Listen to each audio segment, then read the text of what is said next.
पे जलवंशी मोर्चा ने एक प्रेस कॉन्फ्रेंस रखी थी जिसमें इन्होंने एक ये बताने की कोशिश की है कि कैसे ये जलवंशी समाज को इकट्ठा करने की कोशिश कर रहे हैं। तो हमारे साथ इस मोर्चा के अध्यक्ष हैं जलवंशी ज्ञानेंद्र निषाद जी। तो हम आइए इनसे और जानते हैं इनका क्या पर्पस है इस प्रेस कॉन्फ्रेंस करने का। जी सर। जी, सबसे पहले आपको मीडिया वालों को नमस्कार कहूँगा। जलवंशी मोर्चा जो बना है ये हमारे समाज में पहला ऐसा मोर्चा है जो समाज की लड़ाई लड़ने के लिए बना हुआ है, एकता के लिए बना हुआ है। और हमारे कुछ मुद्दे हैं जो इतने सालों से कभी किसी ने उस पर ध्यान नहीं दिया, किसी भी सरकार ने कभी ध्यान नहीं दिया, तो उन मुद्दों को लेकर हम लोग आए हुए हैं।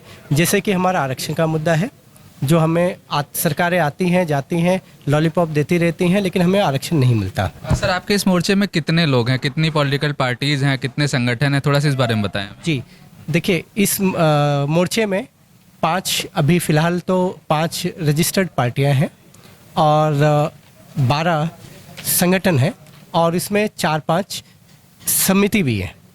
अच्छा जी ठीक है। तो आप लोग के जो मुख्य जो मुद्दे हैं जो आप इस मोर्चे के ज़रिए लोगों तक लाना चाह रहे हैं वो कौन कौन से हैं? जी देखिए, हमारे मुख्य मुद्दे एक तो आरक्षण है, दूसरा फूलन देवी जी की जो हत्या हुई है उनका सीबीआई जांच की मांग करते हैं हम। बल्कि आप देखेंगे कि हमारे भाई रामेश्वर दयाल तुरैया जी हैं, उन्होंने सेल्फ डिक्लेरेशन लेटर पे साइन करवाया हुआ है।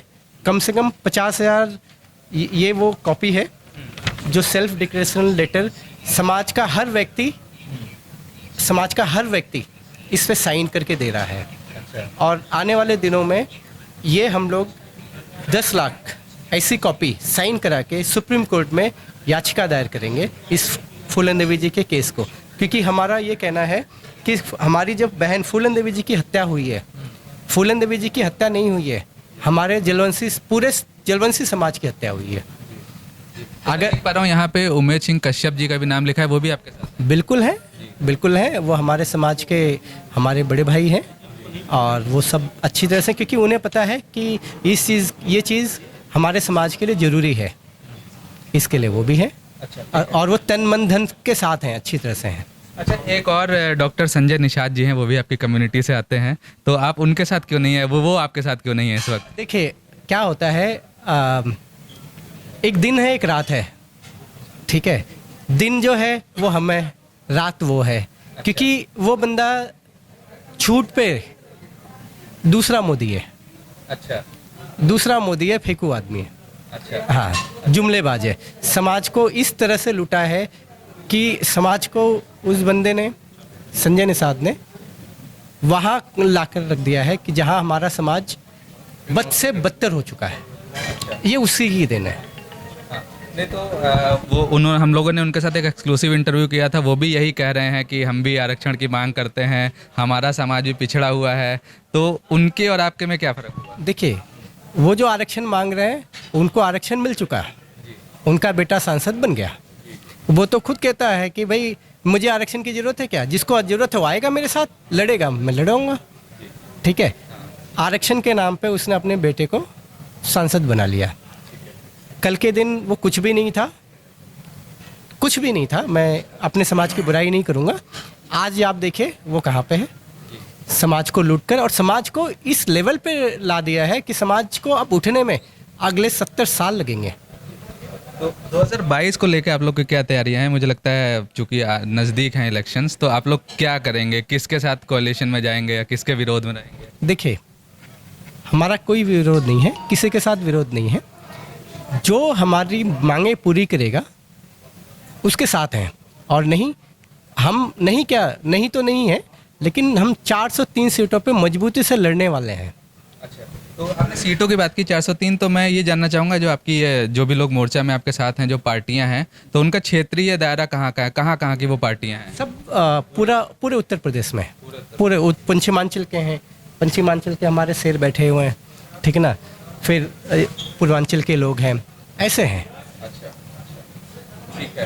तो मान लीजिए आगे जाके बीजेपी कहती है, जो अभी सत्ताधारी पार्टी है, वो कहती है कि हम आपकी मांगे मानने को तैयार हैं, तो क्या आगे जाके आप उनके साथ? देखिए, जुमला नहीं चलेगा। अगर उन्होंने आरक्षण दे दिया तो हम साथ हैं। हमारी मांगे पूरी कर लिया, आरक्षण का मुद्दा है, हमारी बहन फूलन देवी की सीबीआई का मुद्दा है, ये दोनों क्लियर करें, हम पूरा समाज उनके साथ है।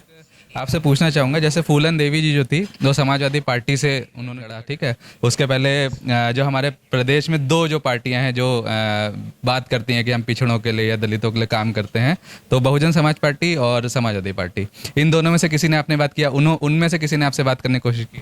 जी, हमें ज़रूरत नहीं है। अच्छा। क्योंकि हमें किसी के साथ जाना ही नहीं है। हम 403 सीटों पे जब अपनी ताकत दिखाएंगे, हम आपने बाला साहब ठाकरे को देखा होगा, बाला साहब ठाकरे कभी कहीं गए ही नहीं, देश का प्रधानमंत्री भी उनके पास आया। तो हमारा समाज उस बाला साहब ठाकरे की तरह जलवंशी समाज है, और यहाँ पे घुटने टेक कर आना पड़ेगा। अच्छा, ठीक है। तो अब एक आखिरी सवाल, 2022 में अगर मान लीजिए आप लोग इस स्थिति में आते हैं, सारी सीटों पे आप काफ़ी हद तक आते हैं, तो आपकी तरफ से मुख्यमंत्री का कौन दावेदार या चेहरा हो सकता है? देखिए, मुख्यमंत्री का चेहरा मैं तो बनूंगा नहीं, क्योंकि हमने पहले ही कसम खाया कि मैं कोई भी चुनाव नहीं लड़ूंगा और किसी भी पद पे नहीं रहूँगा। मैंने मेरे स्वर्गीय पिताजी का कसम खाया है।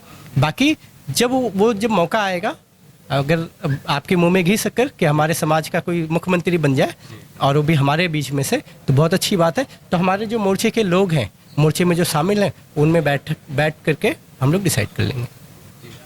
अच्छा, एक आखिरी सवाल लेना चाहूँगा। अभी आप लोग आपस में डिस्कस कर रहे थे कि आपको ओवरसीज से भी काफ़ी सपोर्ट मिल रहा है, तो उस बारे में थोड़ा सा बताएं। देखिए, जैसे कि लास्ट ईयर जब ट्रंप आए थे 25 फरवरी को, उसी साल 25 फरवरी को ही रसिया के डिप्टी प्राइम मिनिस्टर आए थे जॉर्जी मुराडो, और वहाँ की फाइनेंस मिनिस्टर भी आई थी। वो मुझसे और मेरी टीम से मिलने आई थी ब्रिक्स के माध्यम से, ब्रिक्स इंटरनेशनल फोरम, जो ब्रिक्स ब्राज़ील, रसिया, इंडिया, जी, ठीक है। तो हम लोगों को वहाँ का सपोर्ट है, पूरी तरह सपोर्ट है। यहाँ तक कि हमारे समाज को पुतिन जी का भी सपोर्ट है। अच्छा। हाँ, क्योंकि मुराडो जी ने हमारे समाज के बारे में बात किया था, उन्होंने बोला okay go ahead, we are going to support Jalvanshi समाज। अच्छा, हाँ, अभी भी ये देखिए, अब वॉइस मैसेज आया है। हाँ, आप माइक ये पढ़ लीजिए और उसके अंदर मैसेज प्ले कर दीजिए। एक्चुअली मैसेज है ना, वो सुनवा अभी मैसेज आया है। Hello, this is Matt Peterson, CEO and co-founder of EQ4 Peace Worldwide USA. I wanted give my heartily congratulations to the chairman and Mr. Gyanendra Jalwanshi for arranging this event for the betterment of Jalwanshi in fisherman community. I wish you the very best in this important undertaking. ठीक ना? Bite उनका उनका बैठ